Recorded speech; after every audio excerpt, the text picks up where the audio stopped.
Bonjour. Bonjour.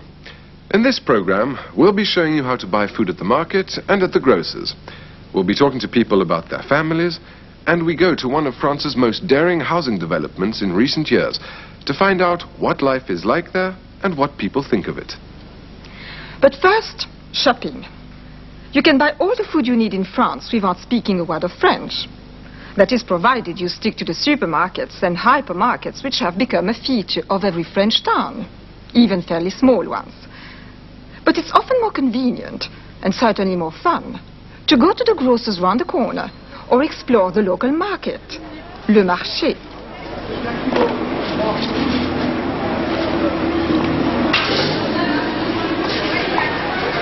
Bonjour madame. Bonjour monsieur, vous désirez? 1 kilo de cerises s'il vous plaît. Oui.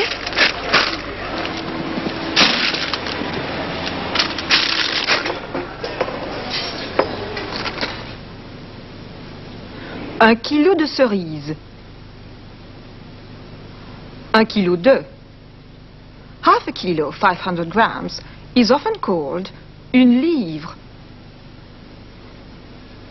Une livre de tomates.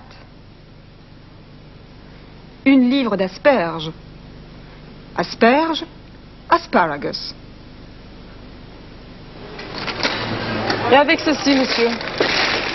Une livre d'asperges s'il vous plaît. Oui.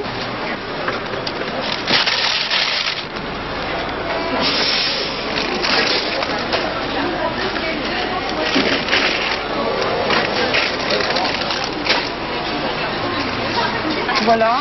Vous désirez autre chose, monsieur? Un concombre s'il vous plaît. Oui. Et avec ça? 1 kilo de pêche s'il vous plaît. Oui.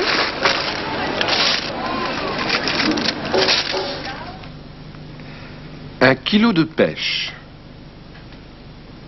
Une pêche, a peach. You may have noticed some of the stallholders' questions to the customer. They're the sort of set expressions only used by shopkeepers. You'll need to recognize them, but you won't ever have to say them yourself. When the customer first comes up to the stallholder asks, Vous désirez? Vous désirez? And later she asks, Vous désirez autre chose? Would you like something else? After she served the cherries, she asks, Et avec ceci? And later, Et avec ça? These both mean roughly anything else. Have a look at the scene again and see how much you understand now. Bonjour madame. Bonjour monsieur, vous désirez? 1 kilo de cerises s'il vous plaît. Oui.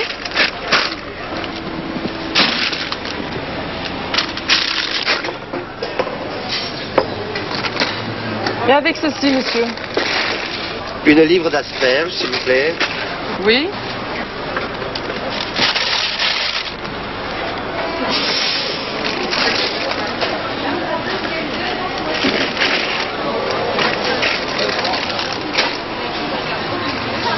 Voilà.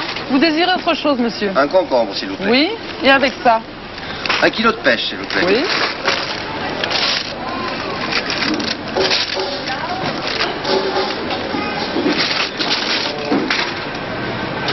Ce sera tout, monsieur? Oui, très bien, je vous remercie. Je vous dois combien? 15 francs, monsieur. Merci.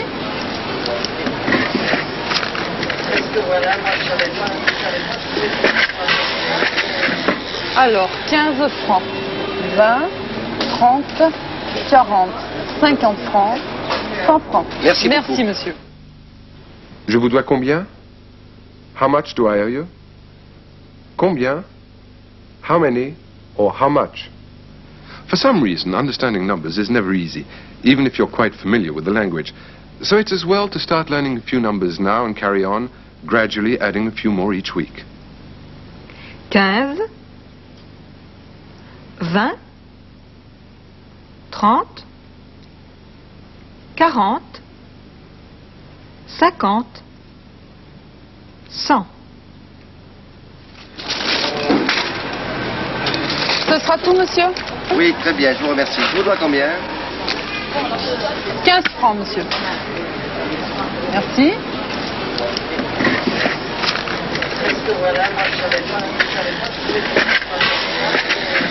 Alors, 15 francs, 20, 30, 40, 50 francs, 100 francs. Merci beaucoup. Merci, monsieur. Vous avez un sac ou une boîte, s'il vous plaît? Oui. Voilà, monsieur. Merci, madame. Merci. Au revoir, revoir. monsieur. A market isn't the only place you'll find fresh fruit and vegetables. You can often get a smaller selection at the épicerie. The épicerie is a sort of grocer's which also sells wine and spirits. There's no such thing as an off-license in France. The customer in the next scene goes in to buy milk, butter, wine and eggs. Notice again the way we ask for measures of things. 1 litre de. 1 litre de lait. Une bouteille de. Une bouteille de vin. But first, the customer asks for a pack of butter. Une plaquette de beurre.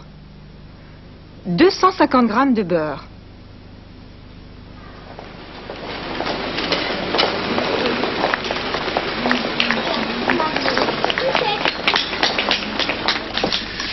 Bonjour, madame. Bonjour madame, vous désirez? Une plaquette de beurre, s'il vous plaît. Vous voulez une plaquette de 125 grammes ou de 250 grammes? De 250 grammes, s'il vous plaît.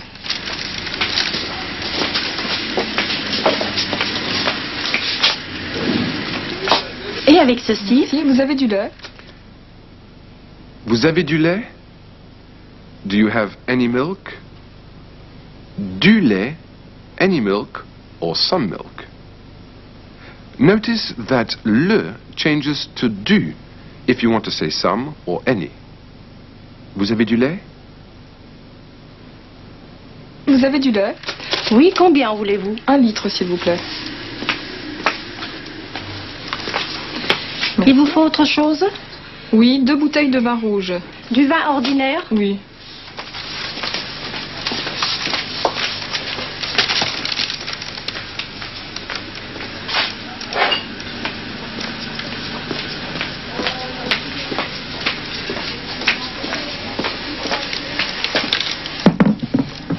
Merci. Vous avez des œufs? Vous avez des œufs? Do you have any eggs? Des œufs. Any eggs or some eggs? Notice that les changes to des if you want to say some or any in the plural. Vous avez des œufs? Vous avez des œufs? Oui, vous en voulez combien? Une douzaine, s'il vous plaît. Et avec ceci? Ce sera tout, merci. Je vous dois combien? Ce sera tout. That will be all. Je vous dois combien? 25 francs, s'il vous plaît, madame.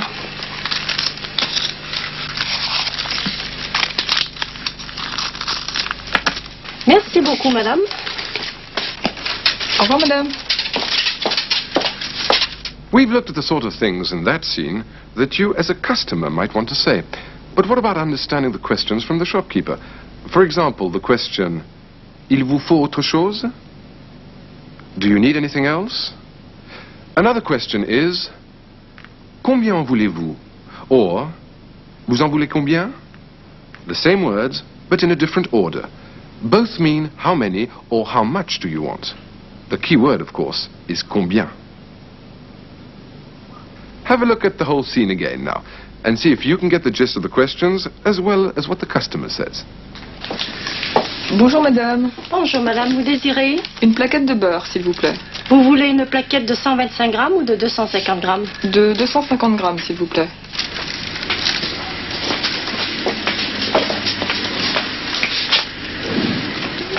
Et avec ceci? Si, vous avez du lait? Oui, combien voulez-vous? 1 litre, s'il vous plaît. Il vous faut autre chose? Oui, 2 bouteilles de vin rouge. Du vin ordinaire? Oui.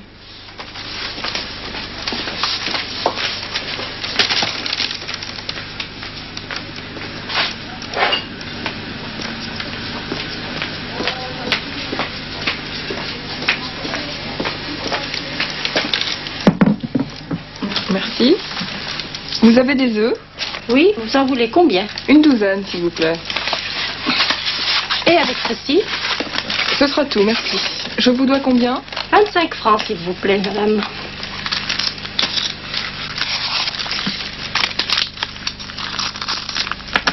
Merci beaucoup, madame.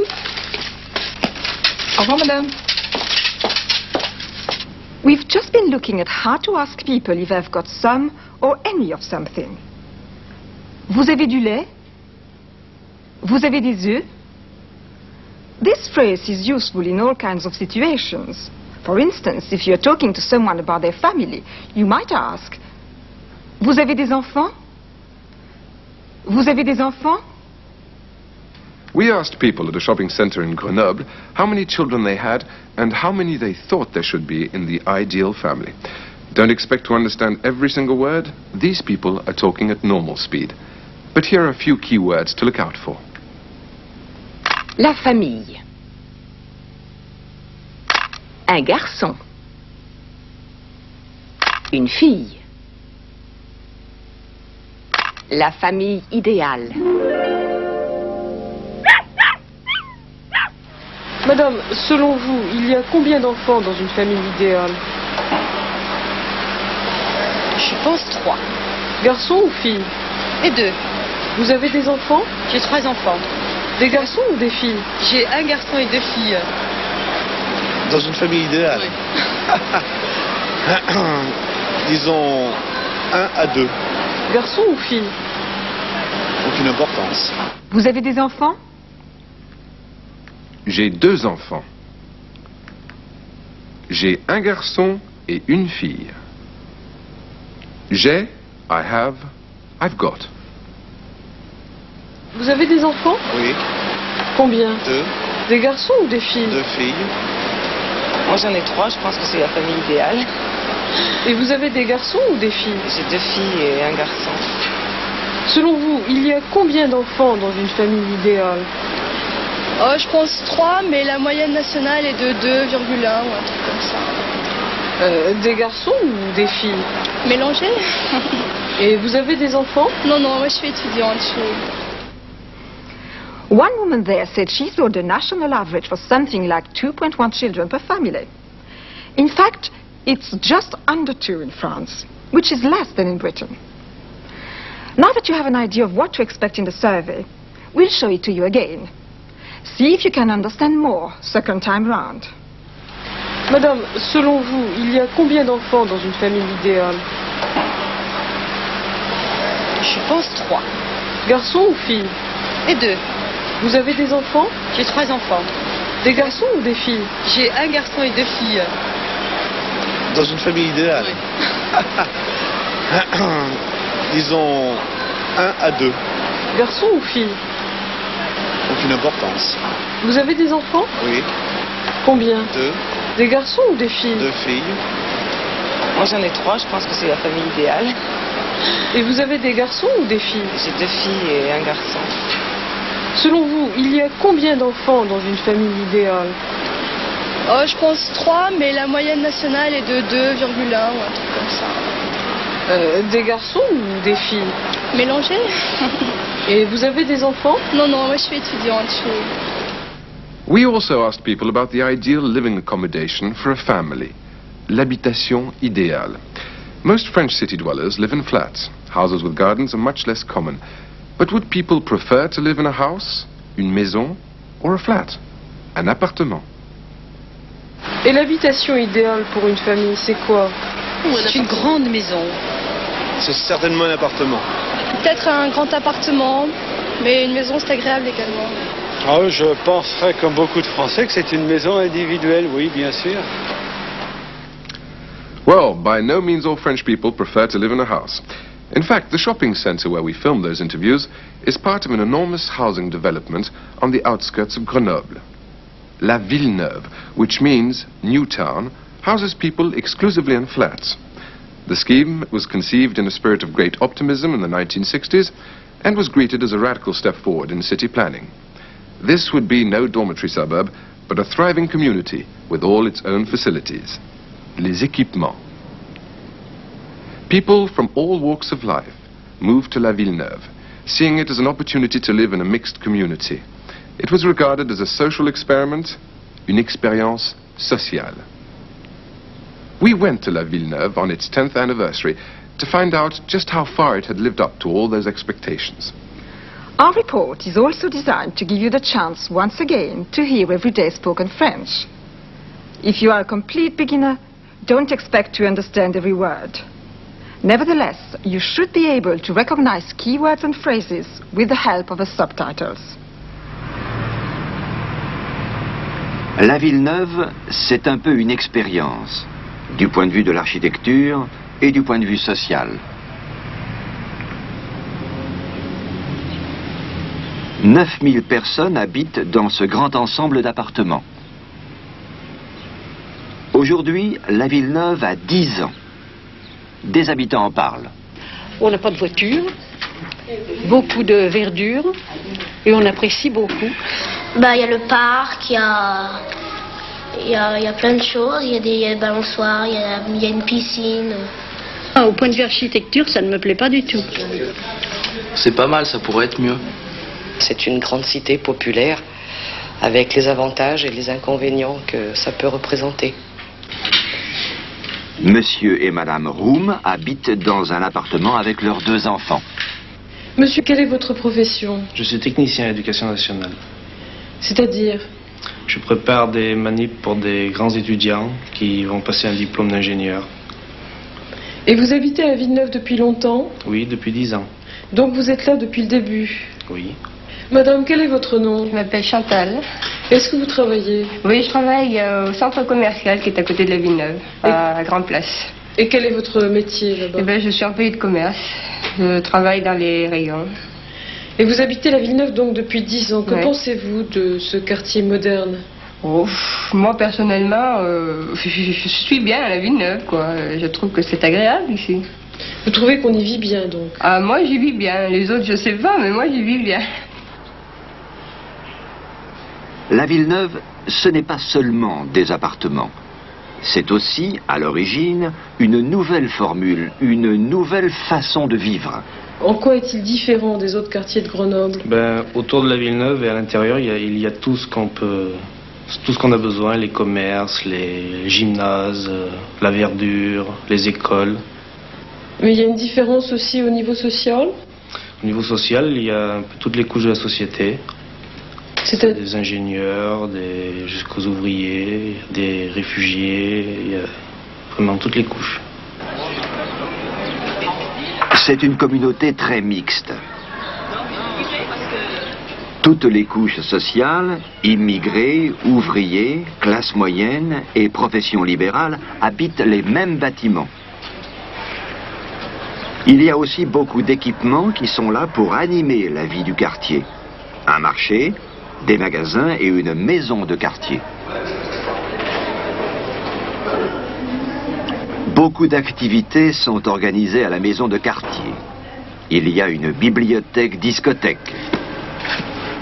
Il y a des ateliers aussi. Des ateliers de poterie. Des ateliers de tissage, où des experts sont là en permanence pour aider les gens qui apprennent.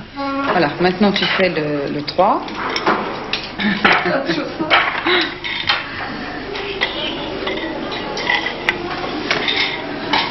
Voilà, tu y es presque. 3, 4, 5, 6, puis fait 12, 18. Les personnes âgées ont aussi leurs équipements. Voilà.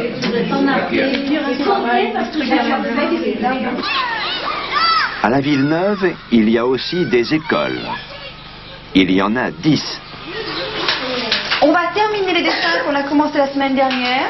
Donc vous devez terminer. N'oubliez pas, on avait dit qu'on dessinait les familles et puis ce qu'on faisait à Villeneuve, d'accord? Alors je passe, je regarde un petit peu vos dessins. C'est le clou. Le roi suffit est dans la lune. Il est venu se présenter avec un grand chapeau à hume et des habits tout rapiécés. Ben oui, je sais. Ces écoles, comme le reste du quartier, sont expérimentales. Beaucoup de projets sont organisés ici qui n'existent pas dans les écoles traditionnelles françaises. Marcel Périchon est directeur de l'école de la Rampe. Il parle de cette différence.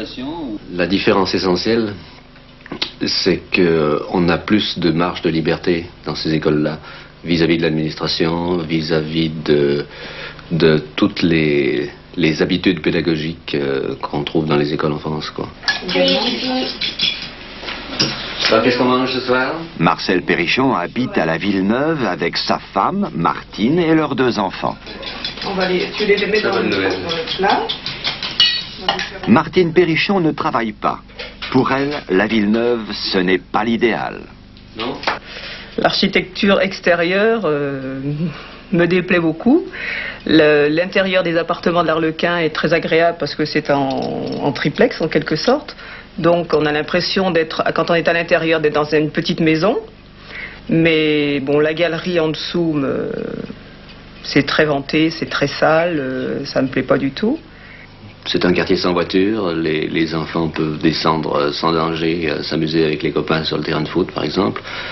Il y a une bibliothèque pour enfants qui est très utilisée. Enfin, je veux dire, il y a beaucoup de facilités pour la vie quotidienne qu'on ne connaît pas ailleurs.